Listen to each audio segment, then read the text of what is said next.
Արագազոտնի թեմի առաջնորդ Մկրտիչ եպիսկոպոս Պրոշյանը կալանավորվեց 2 ամսով։ Երևան քաղաքի առաջին ատյանի ընդհանուր իրավասության քրեական դատարանը դատավոր Կարեն Ֆարխոյանի նախագահությամբ բավարարեց քննիչի ներկայացրած միջնորդությունը։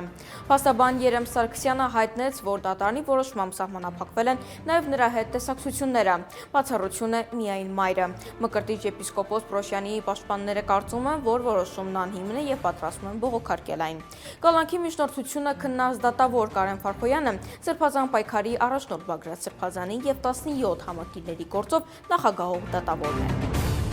Գործարար Սամվել Կարապետյանի կալանքի ժամկետը երկարաձգվեց ևս 30 օրով նման որոշում կայացրեց հակակոռուպցիոն դատարանը Վահե Դոլմազյանի նախագահությամբ։ Քննիչը կալանքը երկարաձգելու միջնորդությունը ներկայացրել էր ավելի վաղ հոկտեմբերի 11-ին։ Դատարանն այսօր արձանագրեց, որ մեղադրանքի թե երկրորդ, թե երրորդ դրվագը նույնիսկ հիմնավոր կասկածի շեմը չեն հաղթահարել։ Իսկ ինչ վերաբերում է կոչերին, պատկերացումը կարծես այնպիսին է, որ այս մեկ ամիսը երկարաձգվում է այն տրամաբանությամբ, որ կամ ավարտեք այս գործը, ուղարկեք դատարան, կամ ընդհանրապես ավարտեք։ Դատարանի բակում հավաքվածներին ասել է Կարապետյանի պաշտպան Արամ Վարդևանյանը։